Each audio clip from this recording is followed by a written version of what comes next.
अस्सलाम वालेकुम दोस्तों, वसीम राजपूत लाल आइट्स ऑनलाइन में हाजिर खिदमत है। दोस्तों, सवाल ये था, क्या बेटा अपने बाप से प्रॉपर्टी में से हिस्सा लेने के लिए बाप के ख़िलाफ़, फादर के ख़िलाफ़, वालिद के ख़िलाफ़ मुकदमा दायर कर सकता है या नहीं, दावा दायर कर सकता है या नहीं, इस बारे में हम डिस्कशन करेंगे। डिस्कशन करने से पहले रिक्वेस्ट करूंगा कि चैनल को सब्सक्राइब कर लें, बेल आइकन को क्लिक कर लें। जैसे ही इधर से वीडियो अपलोड हो, आप इस कानूनी रहनुमाई से मुस्तफ़ीद हो सकेंगे। दोस्तों, सबसे पहले तो मैं ये बताना चाहता हूँ कि इस लेक्चर को आप प्लीज़ शेयर करें, सदका जारिया समझकर, ताकि बहुत ज़्यादा दोस्तों के पास सवालात मेरे इनबॉक्स में आते रहते हैं, व्हाट्सएप आते रहते हैं। तो इस तरह के मेरे पास तकरीबन कोई बेतहाशा क्वेश्चन, कोई 1000 से ऊपर सवालात आ चुके हैं। तो इसको लेक्चर देने की ज़रूरत पड़ गई थी ताकि लोग इस लेक्चर को सुन लें, ताकि सब जिन दोस्तों को नहीं भी पता वो इंफॉर्मेशन उन तक पहुंच जाए। एक चीज़ बता दूं, बेटा कहता है जी मेरे बाप ने मुझे आकर दिया, मुझे घर से निकाल दिया, दूसरे भाई को प्रॉपर्टी दे दी।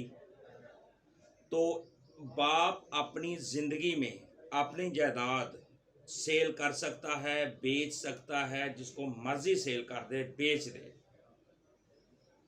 उसमें उसका बेटा बेटी कोई भी वारिस उसको चैलेंज नहीं कर सकता, अपने बाप के ख़िलाफ़ दावा नहीं कर सकता, मुकदमा नहीं कर सकता, बाप के ख़िलाफ़ कानूनी चाराजोई नहीं कर सकता। अगर वो बाप अपनी ज़रूरियात के लिए, अपने लिए उस प्रॉपर्टी को अपनी ज़िंदगी में किसी थर्ड पार्टी को सेल कर देता है, बेच देता है। एक चीज़। दूसरी चीज़ ये है कि बाप के मरने के बाद लीगल हेयर्स इनहेरिटेंस के मालिक बन जाते हैं, वरासत के मालिक बन जाते हैं। उस सूरत में बेटा, अगर बाप मर गया तो उसकी जो प्रॉपर्टी होगी वरासत में कन्वर्ट हो जाएगी, तो बेटा फिर वो उस प्रॉपर्टी में ऑटोमेटिकली लीगल वारिस बन जाता है। एक चीज़ दोस्त ने जो सवाल में पूछा था कि अगर बाप उसको प्रॉपर्टी में बाप ने आ कर दिया, बाकी बच्चों ने अदालत में कह दिया जनाब हमारे बाप ने इसको आ कर दिया, प्रॉपर्टी में हिस्सा नहीं, वो प्रॉपर्टी में हिस्सेदार है। सिर्फ बाप उसके कौलो फेल की हद तक उस अपने बच्चे को प्रॉपर्टी से आ कर सकता है, निकाल सकता है, फारिग कर सकता है, कौलो फेल की हद तक। लेकिन जब बाप की डेथ होगी तो उसकी जो प्रॉपर्टी है उसमें वो जो बच्चा नाफरमान है या उसको बाप ने बदतमीज़ था जैसा था, वो उसकी अपनी बाप की विरासत में से वो हिस्सेदार बन गया, उस सूरत में वो अपनी प्रॉपर्टी के लिए हिस्सा के लिए मुकदमा दायर कर सकता है, दावा दायर कर सकता है। लेकिन बाप की मौजूदगी में, बाप के ज़िंदगी में वो बाप के ख़िलाफ़ कोई दावा नहीं कर सकता। एक जजमेंट और है जिसमें बाप अपनी प्रॉपर्टी, अपनी जायदाद अपनी ज़िंदगी में अपनी किसी दूसरे बेटे के नाम लगा देता है, दूसरी औलाद के नाम लगा, लेकिन उसमें एक या दो बच्चों को प्रॉपर्टी से महरूम कर देता है। इसमें ऑनरेबल हाई कोर्ट की जजमेंट है।